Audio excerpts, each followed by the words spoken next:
Sup?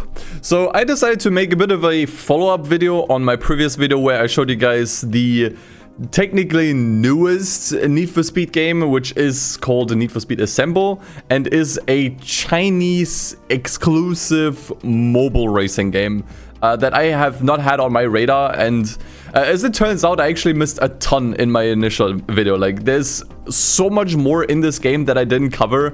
So if you wanted to know more about this game, definitely stick around, because if you thought things were wacky in the previous video, you haven't seen anything yet. But before, I just want to say thank you all for watching the previous video and all the numerous comments who actually made me aware of all these various features that are in this game, because it is actually really hard to find out anything about this game. The documentation on this game has been not quite great, if I'm being honest. So thanks to you guys, I was actually able to now hopefully compile everything that is in this game and everything that you have to know. There's still a good chance that I might have missed a thing or two here, in which case I'm not gonna do another follow-up video. But yeah, let's just get started with what I think is by far the most interesting thing about this game, and it's something that actually got added very, very recently, only a few weeks ago, really. And it is a completely new game mode. With an entirely new map. So in the previous video, I showed you guys how Need for Speed Assemble basically just copied over Need for Speed Heat's map and just kind of like changed a few things around. But with this latest update, they actually added an entirely new map that is completely new to the Need for Speed series as well. And yeah, this is what it is. So as you can see, they added the entire C1 loop into this game, which like does strike me as weird, because that does make it, I think, pretty much the first real location in a Need for Speed game if we take Need for Speed Pro Street and the Shift games out of the equation. So this is not a fictional location like in pretty much all of the other open world arcade Need for Speeds or even non-open world Need for Speed games. Which makes this kind of weird, if I'm being honest. I feel like having like a more fictional version of this loop would have been more interesting. Now, obviously, the first immediate comparison you could draw here is with the TXR games, Tokyo Extreme Racer, and you would not be wrong, because this is exactly what it is. Okay, so as you can see, you can challenge other drivers that free roam the map as well as along with you, and you can challenge them, and then there's like a small cutscene with a countdown, and then a battle starts with, as you can see at the top, health bars that degrade the further away the person in second is.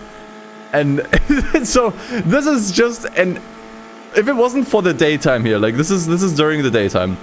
If it wasn't for the daytime, this would be an exact 100% copy of Tokyo Extreme Racer, which I think is a little much. Now the thing is, Need for Speed did actually have these kinds of one-on-one races before. In particular, Need for Speed Underground 2 had it where you could actually initiate battles with roaming racers, like these one-on-one battles. And you had to basically get like a certain amount of distance to your opponent to actually win these. Now, honestly, I feel like they could have just put it back here exactly like it. I think there were also highway battles in Need for Speed Undercover. So I feel like it's kind of in that vein. I'm not sure why they had to copy Tokyo Extreme Racer to a T with the health bar system. But yeah, this is just kind of how they decided to implement it. Now, I very much assume that this is because of, you know, the newest Tokyo Extreme Racer and just how many people were playing that game. It's still kind of like unbelievable how successful that game was, especially in the Japanese market. For some reason, there were a ton of VTubers who played it. At the end of the day, I think this is still a really cool update, if I'm being honest. I just think they could have been a little bit more creative with it. Now, another thing that I wasn't really aware of is that apparently this game has an entire story mode. Now, I actually thought this was just gonna be kind of like an asphalt game. You just kind of like jump in and you hop into the open world. You just grind some races, earn some money. That's kind of it. But it turns out there's actually an entire story to this game. Now, I'm not sure what's happening in the story, what it's about, but there are fully animated and for some reason also fully voiced cutscenes that are in English, which, considering that the entire game is in Chinese, I find so strange. And as you will see here, there is kind of like a Shaw-type character. So if you remember Shaw from Need for Speed Heat, he was kind of like this, like, you know, very corrupt cop. It seems like they were kind of inspired to make a character based on him with this guy. Although he doesn't really seem to have the same demeanor, but it's very much clearly like, you know, this is baffling. Like, why is it in English? I think that's like the thing that baffles me the most. Why is it in English and why is it voiced? Now, as you'll see later, not every cutscene is voiced, it seems. Either they just stopped voicing these because they realized people don't care, or maybe they just ran out of budget. Look, I don't know. So, for example, here's a cutscene from later in the game, and as you can see, there is no dialogue here. Now, what might also be happening is that there's like two types of cutscenes. If you've played other video games, you probably know that some games, they implement different types of cutscenes. So you have fully fleshed out cutscenes with custom animations and voice acting. And then maybe you have these, cutscenes that are a little bit more simple with, very baked in animations and just text. That might also be what's happening here. Maybe it's not like they ran out of budget thing. Maybe it's just that they have like different kinds of cutscenes based on how important or relevant it is to the story. But yeah, your player character interacts with like all these new characters here. And I would actually I would be interested in this story. I would like to know what's going on here. And the fact that I could, basically, because for some reason it's all in English, is very surprising. Yeah, you got an entire story here. Your player character interacts with all these other people here. The question is just like, how do you implement a story into a mobile game? Is kind of what I'm asking, because to me, mobile games are always kind of like fairly restrictive with what you can do. There's like play restrictions. Stuff might be pay to win or might be locked behind paywalls. I'm not sure how exactly this is gonna work. If you've played a bunch of mobile games, you can probably like share some insight on this. But yeah, it's got a story for some reason. Now, on top of just regular updates that just add more content and stuff and various patches, there have also been collabs with other brands and other people and just other stuff in general. And these have been kind of mixed, I feel like, in terms of how much sense it makes. The most surprising, and I think probably also coolest one, even if it's a bit nonsensical, is probably this one. So what you're seeing here is legit. Okay, so this is a... They had a collaboration with Initial D at one point. Apparently they added the official car to the game as well, like the Toyota Terreno here. This is a really short trailer, so I'm just gonna pause here at various points. Which in return means if this car is in the game, it is pretty much the only Need for Speed game since Need for Speed 2015 that had Toyotas in it. Which is wild, dude. Now, I'm not sure what other Toyotas there are in the game. I would assume if there are any other ones, there's probably going to be like a Supra in there, or maybe an MR2 if you're lucky. But no doubt this car has been added to the game with this Initial D collab. I'm not sure what else this collab entailed, if there were like some special events, if maybe there was some story attached to it. But it's an interesting collaboration for a Need for Speed mobile game that, although kind of weird, I think sort of works. Need for Speed was kind of at least partially rooted in Japanese car culture to some extent. Particularly, I think Need for Speed Carbon's Canyon races were very much inspired by Japanese toge races, obviously. And then Pro Street had its entire shtick with drifting and stuff. So I would say this makes somewhat sense, I would say. And, it helps that Initial D is at least something like car related. So, you know what? I would give this collaboration a pass. I would say this is cool. However, I think when it comes to the collaborations, this is pretty much the only one that made some amount of sense. The other collaborations that I'm going to show now are kind of weird. So this next one is a collaboration with a Chinese celebrity that obviously, since I'm not from China, I didn't know, so I had to look him up. But this guy is basically a singer and songwriter and actor. And apparently, he did play a role in the official Initial D movie, like the live action movie from 2005. So maybe this one is kind of relevant. So this is him. Maybe if you've watched the Initial D movie, you might recognize him, and maybe you can tell me in the comments what role he played in the movie. But yeah, like, okay, there's a lot we have to talk about here. Okay, so there's an elephant in the room that I will address in a bit, okay? Okay, quick interception, because I just caught this while editing the video. So I was so starstruck with the trailer and just the M3 that I completely missed this. But the trailer indicates that there is some kind of track builder in the game. Like, I'm gonna show you some of the footage again from the trailer, and you'll see what I mean. Now, I could not find any gameplay of this, so I don't know if this is legit, but since this is an official trailer for this game, and the trailer implies like, hey, look, you can, build tracks kind of like Hot Wheels style or Trackmania style in this, I am willing to believe this is actually in the game. And it's just like one more feature where I'm just like, wow, dude. It was just throwing everything at this game. But I will say, at least if that is actually in the game, I will say that is kind of cool.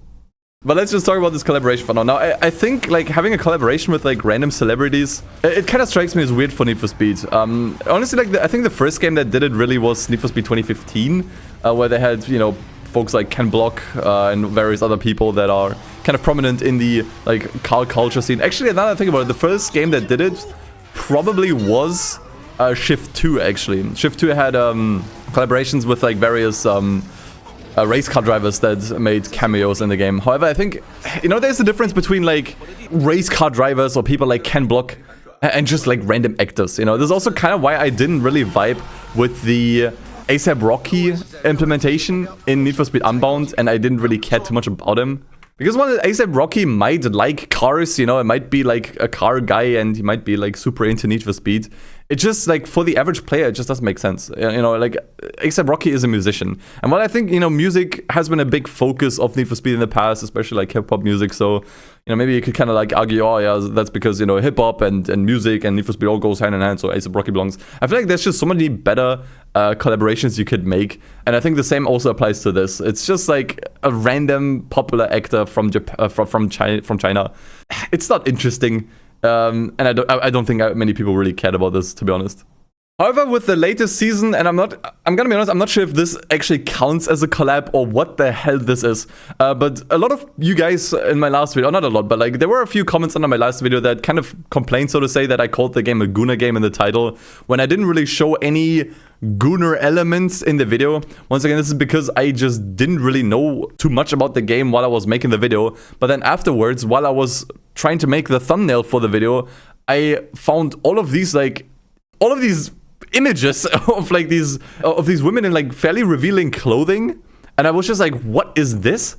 And now I looked a little bit more into it for this video, and this was actually like, once again, like probably another collaboration or some kind of like seasonal update where they added a bunch of either character models or clothing or whatever that I think honestly like goes way too far what I would expect from a Need for Speed game, honestly. Now you can call me prude if you like, but like this is too much, okay? This is too much, especially if we consider that most of this you'll probably have to kind of like unlock through various gacha mechanics, and you're gonna lose a ton of money to get these characters or outfits or whatever. Like, this is where I draw the line, honestly. Like, now I like attractive women as much as the next guy, okay? And I'm gonna be like, truth be told, like there have been like attractive women in Need for Speed games before. It was kind of like honestly part of the identity for quite a while. In fact, I would go as far to say that in Need for Speed Undercover, the cutscene directors did a pretty poor job of hiding their kinks. I mean, was this really necessary? Was the shot to the feet really necessary? Like, think about this. The directors had to basically tell Maggie Q, the actress here, okay, so for this cutscene, for this scene, we need you to take off your shoes and socks, and we're gonna hold the camera down to your feet, okay? Now, does this make Need for Speed Undercover a Gooner game? Obviously not. But the point that I want to make here is that this is a completely different level. Like, we're looking at what I would consider, and let's just be honest here. Let's rip the band-aid off.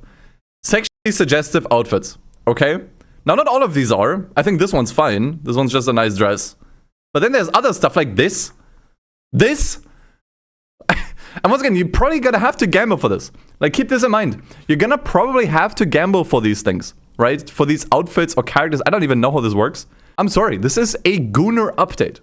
It's called what it is. It's a Gooner update. And they turned this game into a Gooner game. Now, let's address the elephant in the room that we saw earlier. Why is the most wanted M3 GTR in the game? And look, I don't know. Now, I assume that this is probably some kind of unlockable, some kind of reward from some sort of special event that maybe ties into Most Wanted in some way, shape, or form. Once again, what I do think is kind of cool is that you can kind of look around in the car, you can open the doors. Once again, as I've shown in the previous video, there are actually areas in the game where you can actually get out of the car and get into the car. And it's kind of cool that you can interact with this super iconic car in like multiple ways, in ways that you couldn't in other Need for Speed games. Now, what makes this fairly interesting is that by having this car in the game, you're kind of implying that this car is, or this game is canon to the wider Need for Speed universe. 90% of people don't care about this, but it's a funny thought experiment because this also implies, since there has been an Initial D crossover, a collab, that Initial D is canon to the Need for Speed universe, which is kind of like funny to think about. I wouldn't take this too seriously, but yeah, the M3 GTR is in the game. There's a good chance that there's probably some other references to other Need for Speed games in this game. I'm not sure, but this is definitely the most prominent one for sure. Now, what I do think is genuinely cool is that bikes have been properly implemented into the game. I already talked about this in the previous video, and here you can actually see, once again, you can walk around the bike and you can actually get on it. There's like a dedicated animation to it. It's not like in, let's say, for example, The Crew, where it just teleports you back into the car and away from the area. No, like, you can actually walk around and you can, there's like an animation for getting on it, which I think that adds so much for immersion. I'm not sure if this is the exact same bike that they added to Unbound. I would assume so, but I'm not sure. I'm really bad when it comes to bikes. But it is cool that, you know, as you can see here, this is a vehicle that belongs in your garage with the rest. This is not how they implemented it in Unbound, which I thought was such a missed opportunity. The bike in Unbound was exclusive to the lockdown mode in that game, so you would basically have to pick it up on the map and you could only drive around it for that one game mode, and then you're basically back to whatever your previous car was that you actually have in your garage. Not in this game. Like in this game, you can actually presumably buy it, you can upgrade it, you can customize it, you can drive around freely, you can enter events with it, which I think is so much cooler. That already, like, at least in terms of this aspect, puts it way ahead of Need for Speed Unbound. And I think, once again, like, Need for Speed Unbound's implementation of the sports bike was such a missed opportunity. And this is actually cool. This is genuinely great. I would generally love to see bikes a little bit more prominently featured in other Need for Speed games. There are like very split opinions on this. You can tell me your opinion on bikes and Need for Speed in the comments below. But this, I think, is genuinely cool. I actually love this.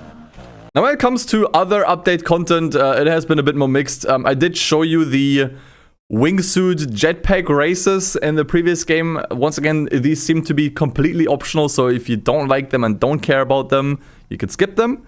But it turns out there is something else that is probably even more weird and makes even less sense. So as it turns out, and this is not a joke, okay? You can actually go fishing in this Need for Speed title. Now look, I'm actually a sucker for fishing minigames, okay? I loved fishing in Animal Crossing. I loved fishing in Stardew Valley. I always do it. I love fishing in the Yakuza games too. However, I think when it comes to the Need for Speed series, a fishing minigame is probably the last thing I would want to do. I don't know why this is in the game, who had this idea, who passed this idea, and why this is actually, like, this is like a fully, like, you have full-on models for the fishes. They're animated. There's like an entire like compendium of fishes. There's different rods you can buy and maybe even also upgrade. And this is a fully fledged out mode. It's not like a side activity you can just kind of do on the side. It's its own thing, as you can see here. Why? Why is it here? As I said, I love fishing minigames. I genuinely do. But it's not something I would ever want to do in a Need for Speed game. This is just something you'd play a different game altogether for. And I cannot imagine anyone played this. Anyone cared about this. Now, aside from the jetpacks that at least seem to be dedicated to only like the jetpack race mode, they also added other forms of transport, namely a helicopter. Now, I'm not sure how this helicopter is handled in terms of, like, is this in your garage? Is this also a vehicle you can upgrade or customize? That I don't know. What I do know is that you can both use this helicopter for free roaming, as you can see here, like this guy is just like, you know, flying around the map. But apparently you can also use it for pursuits. Like this is, you know, like basically if you remember how the Hot Pursuit mode worked in, well, Hot Pursuit. You know, you could summon helicopters that would then drop spike strips in front of the races. I'm not sure what to think. Like, as I said, like I like having bikes in Need for Speed, but I think having flyable helicopters, I think it's taken it a little bit too far. I think Need for Speed was always just very much like on the ground racing, if anything, right? And you can kind of see that the game is really not built for this either, since this was just added in an update. The map looks awful from above. There's tons of pop in that house just popped in entirely. Like the game is absolutely not coping well with this. And it also just looks really weird. Like the helicopter, it feels like it moves way too fast. And you also really, I'm not sure how like hits work, like if you collide into stuff. You can see how janky this is, right? Like there's a hitbox there where there shouldn't be on the bridge. This is why, you know, adding stuff like this in a post-launch patch is just kind of difficult, and it's probably cool for like 5 minutes, but then I think the novelty wears off fairly quickly.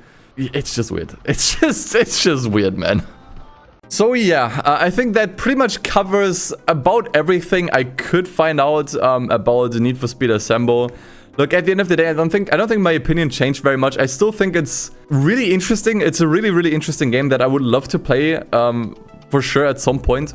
However, I think like when it comes to like, does this add anything to the Need for Speed franchise? I would say absolutely not.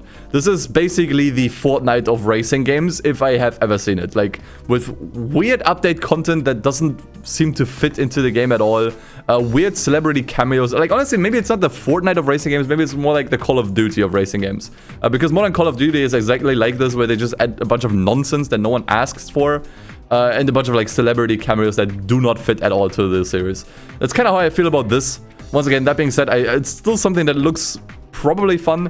Some of you guys who have played the game and wrote a comment under my previous video actually told me that the player count for this game in China is actually dropping extremely hard. Namely because the pay-to-win elements are just way too much, and basically you need to invest a bunch of money to even like borderline like play the game at a base level. Apparently the new TXR mode that they added brought some players in and people liked it, but the game is actually at a downwards trajectory when it comes to player counts in China. So at this point, I actually do doubt that the game will ever get released in the rest of the world. Apparently they had planned to announce a release date for an international release at some point, but they just never followed up on it.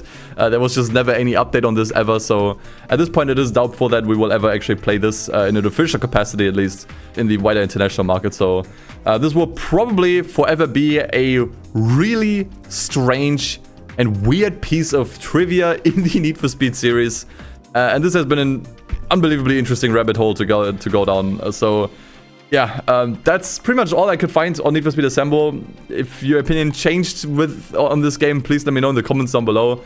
Curious to see what the future holds for this. It seems like with the last couple updates, they kind of seem to go more into like a car-focused direction. So maybe the next few updates are going to be less random, but who knows. Thank you all so much for watching, and until next time, take care, take it easy, and as always, peace. See you guys.